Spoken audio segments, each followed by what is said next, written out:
So today I'm going to be showing you guys how to get out of the Colonial era, and to do that I'll be pausing the game here to go over a few principles to help you get in and out quickly, and I'm trying one of the new maps since there was a patch today, so I'll be trying it on that. I've actually haven't played this before.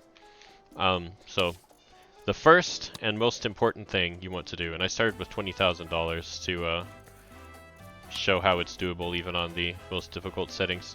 Most important thing you want is the newspaper, and in addition to the newspaper, you want to put all of your housing in this circle surrounding your newspaper. So I'm going to plan my colony ahead of time with all of the housing being within range of this newspaper.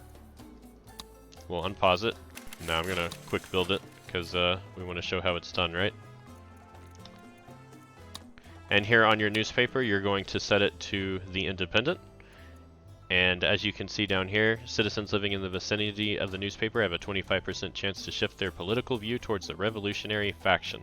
Now you're going to need 60% approval rating and 60% of your population being revolutionaries. And so this is going to help you get the number of revolutionaries that you need in order to declare independence. This will, no matter how much time it takes, it will eventually get you to become independent. So extremely important. I always max out the budget for mine. Not only does it increase the efficiency, but it makes your people wealthy, so that's always a plus.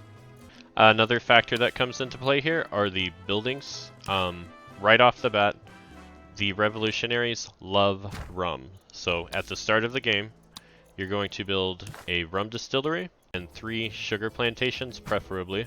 As you can see, I'm putting these plantations on the outside here. The efficiency isn't great, but we're just doing this for demonstrative purposes. So what do revolutionaries like? They like the newspaper. They like the rum distillery. Other buildings that they are in favor of include taverns. They are a big fan of taverns, so always make sure you have enough space in your taverns. When I have a tavern out, there will be an exclamation mark over any other taverns in the area, telling me that I need to make more because they're full. So there are no exclamation marks over them. I don't need to build more right now. They also love the library, so whenever you can, you will want to build a library, and it will help improve your revolutionary faction. Furthermore, the Pirate Cove helps tremendously. So overall, between the Pirate Cove, the rum distillery, the newspaper, and the library, you should be able to get to where you need to be, and we're going to show that in action. One good upgrade at the start of the game is the Dunder Still. This will help you be much more efficient with your resources here to get a little bit of money to get to where you need to be. If you plan on financially declaring independence as opposed to going to war, I would recommend the Penal Colony, as it will help you achieve that goal more quickly. Make sure you are doing your crown missions. Always extend your mandate by 18 months when you have a mission from the crown.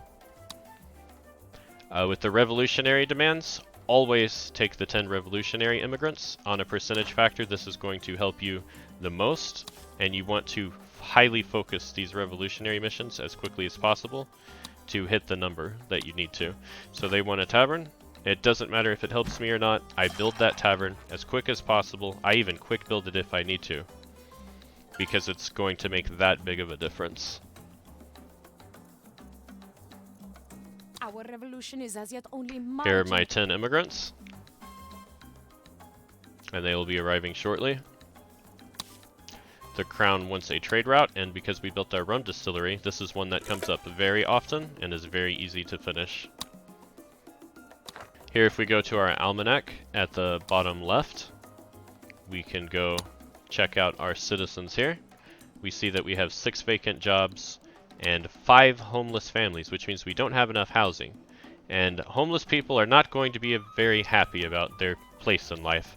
So, if we want to break away from the crown, we need people to at least be mildly happy and have enough taverns and enough housing to suit their needs.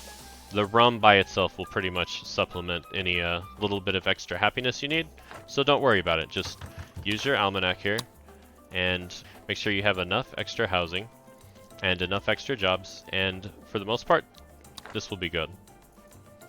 If you ever need to check to see if you need more taverns, try and build one. If it doesn't give you an exclamation mark, then you don't need to build one because the current ones are not full, as you can see here. Back in your bookkeeping down here, third from the bottom left, you can go up here to this flag and politics, and you can click to see exactly how happy your people are. Here for the revolutionaries, we can see that newspaper has given us +4, rum distillery +1, pirate cove +5, library +2, the tavern is giving us +1. We've completed a revolutionary demand. Completing a demand with the crown has decreased their standing, and we have one extra historical relation modifier. I'm not quite sure about that one. And in the royalist, you'll see what will provoke people into becoming a royalist. And here you can see we have, oh, rum makes everybody happy, actually. But we have a lot of modifiers discouraging their happiness within our empire. In addition to that, we could go to their leader, and we could even kill these citizens if we really wanted to, and go in here and arrange accidents or kill them. But if you're keeping track of your revolutionary demands, that will not be necessary. So we'll extend our mandate, never take the money, ever.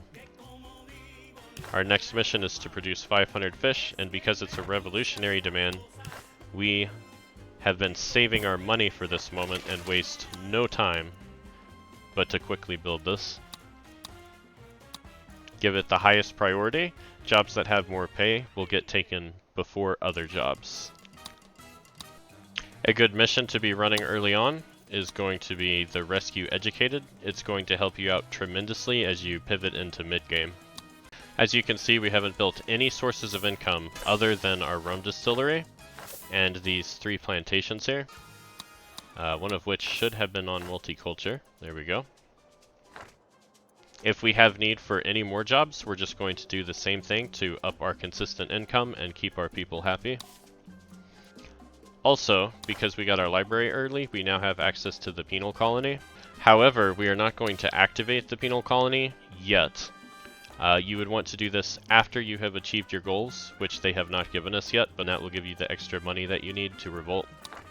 The reason for not doing this early is because it will give you too much population, and early on you're relying on these revolutionary immigrants in order to get your approval high enough.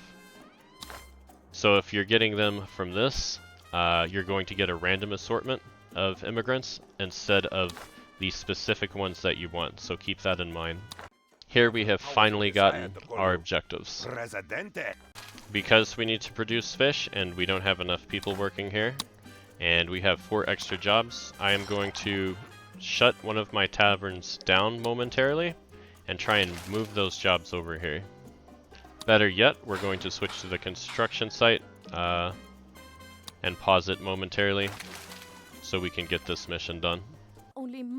Here we will be receiving 10 more immigrants, and we finally got our payment. That shipment actually took quite a while, and as you can see, with just this setup right here, we are now positive in money with a high approval rating.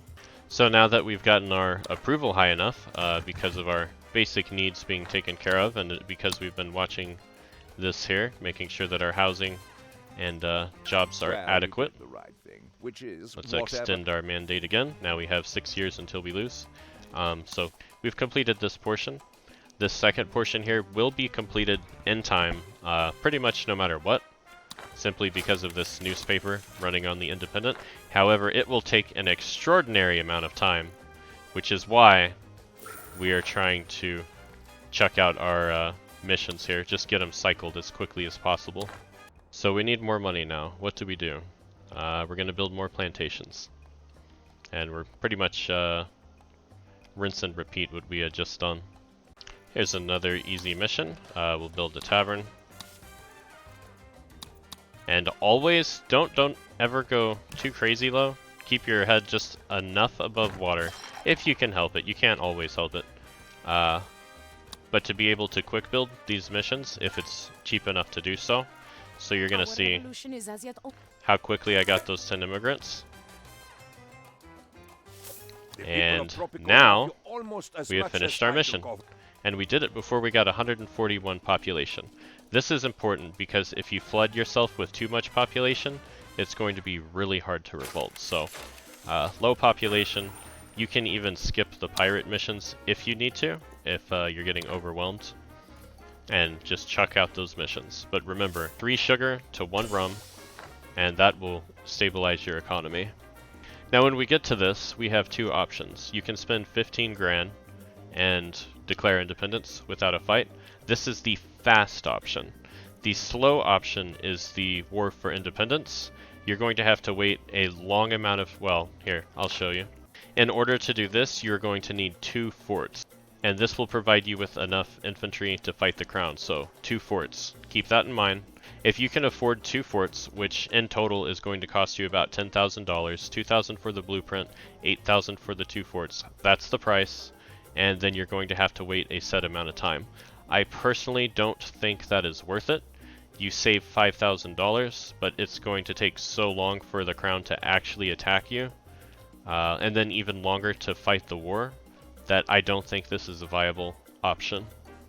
Unless you have a strategy specifically going for a military playstyle. If you don't plan on doing a heavily militarized playstyle, I would recommend just paying the crown and asking them nicely to go away, because this is so much easier to do. It is at this point, if you have a very large amount of time down here, that you will start taking money from the crown by finishing your missions. So in this instance, I will sell rum, and in the options here I could extend my mandate, or I could get $2,000. I will be taking the extra $2,000 so I can declare independence quicker. And the revolutionary demands now become pretty much irrelevant, and you will also want the money, more than likely, to hurry up and get out of this era. So, if you have more than 5 years, and the crown gives you a mandate, take the money. If it's less than 5 years, extend your mandate. That's my rule. I must say I'm glad to be still working with you. So here we are. There's an extra 2 grand. You are allowed to go into debt by 10,000. So even though this says we have 11,000, in actuality we have 21,000. And that's enough to revolt. Before you revolt, of course you would want to make sure that everything is fine. But everything here is fine because of the steps that we took. So we'll do it the easy way and Excellent. Throw cash at the I problem. knew you had a good... My heart swells with joy as I greet my fearless leader for the first time as And here we have it. And there you have it. We have now moved on to the World War era. And you can do it much sooner than that. It just really depends on what missions they give you. It could even take longer than that. It's up to pure chance of what kind of missions they give you and how difficult they are to do. But in general, you just saw me advance with your own eyes. You saw the steps that I did, and I hope this helps you out.